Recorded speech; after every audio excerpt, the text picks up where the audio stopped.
one of the really important things for a leader to know is what they're doing when they're leading. And that means that they have to adapt their style to the people that they're leading.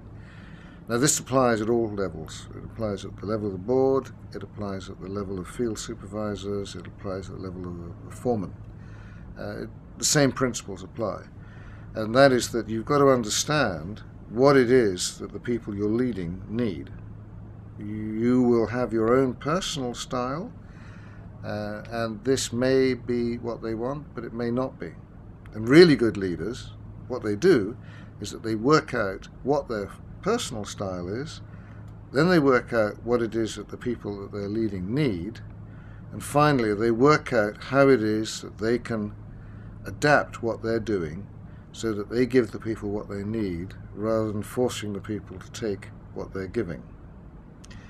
And it's quite interesting because you see this, we use the model of Hershey and Blanchard, which is quite, it's well treaded. It's a good, robust model. And you get 4 different basic leadership styles identified. And one of these is the straightforward, what we call telling style, which is you tell people what to do, left foot, right foot, left foot, right foot. And you can identify a pathology in this, which we call yelling, which is the rather more extreme version, where you do it but you turn the volume up. And you see quite a lot of people like this, and they think that if I shout loud enough then they'll get the message. And sometimes that's exactly what people need. Then we've got the teaching. There's a leadership style which involves really taking people and teaching them how to do things. And it's a selling style where you take people and you fill in and you give them things that they haven't got so that they can do their task. And the pathology there sometimes is just to oversell, overteach, think that that's all you're supposed to do.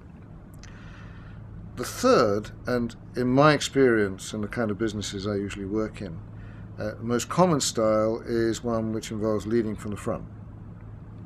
And so what you're doing is you're setting an example, you're leading by example, and you look around every now and then to make sure that everyone is following you. But you're really the one out in front. And a lot of the people I know find this the most comfortable style because that's what they've always done. They feel most comfortable with this. But there is a problem, which is that we've also identified that these may be the people who, when they're supervisors, get killed most frequently. Because when you lead from the front, you're the one who's heading into the hazard and everybody else gets to watch. And the fourth is a delegating style.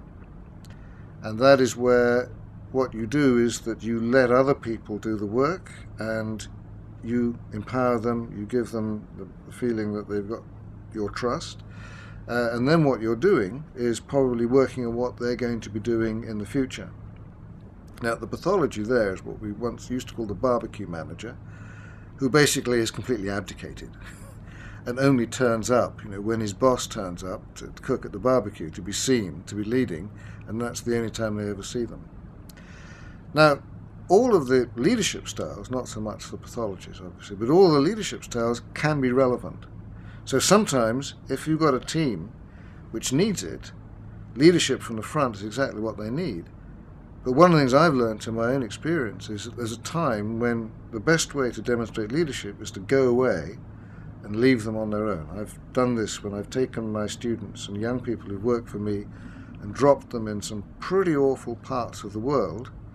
And my job, I knew, was to set them up, tell them that I believe that they can do it, ask them if there's anything else they need to know, they know how to get in touch with me, and then to go off and leave them to get on with it and maybe catch an airplane out the country, even.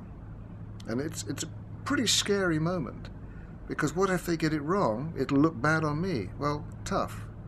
I've got to make sure that they won't get it wrong. So I've got a tremendous responsibility, but they feel much more comfortable in the knowledge that I actually trust them.